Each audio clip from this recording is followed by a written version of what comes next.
Hi అండి. ఎప్పుడైనా దోసకాయతో ఈ కాంబినేషన్లో కర్రీ చేశారా? చేయకపోతే ఒకసారి ఇలా ట్రై చేయండి. టేస్ట్ మాత్రం అదిరిపోతుంది. ముందుగా ఎండ్రాయిలను వేడి నీళ్ళలో వేసుకొని 2-3 సార్లు శుభ్రంగా వాష్ చేసుకున్న తర్వాత ఆయిల్లో వేసుకొని ఫ్రై చేసుకోవాలి. అదే ఆయిల్లోకి 1/2 టేబుల్ స్పూన్ జీలకర్ర, కట్ చేసుకున్న పచ్చిమిర్చి, ఉల్లిపాయ ముక్కలను కూడా వేసుకొని ఫ్రై చేసుకోవాలి.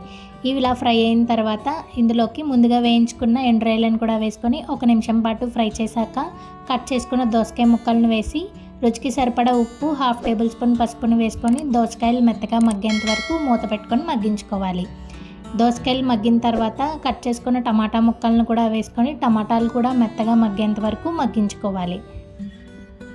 ఇలా మగ్గిన తర్వాత ఇందులోకి 1 టేబుల్ స్పూన్ వరకు కారాన్ని వేసి కారంలో ఉండే పచ్చివాసన పోయేంత వరకు ఫ్రై చేసుకున్నాక 1/2 గ్లాస్ వరకు నీళ్ళను పోసి మూత పెట్టి మంటను మీడియం ఫ్లేమ్లో పెట్టుకొని 10 నుంచి 15 నిమిషాల పాటు ఉడికించుకోవాలి. ఇలా ఉడికించుకున్న తర్వాత ఇందులోకి కట్ చేసుకున్న కొత్తిమీరను కూడా వేసుకొని స్టవ్ ఆఫ్ చేసుకుంటే ఎంతో టేస్టీగా ఉండే దోసకాయ end royal curry ready. Thank you for watching.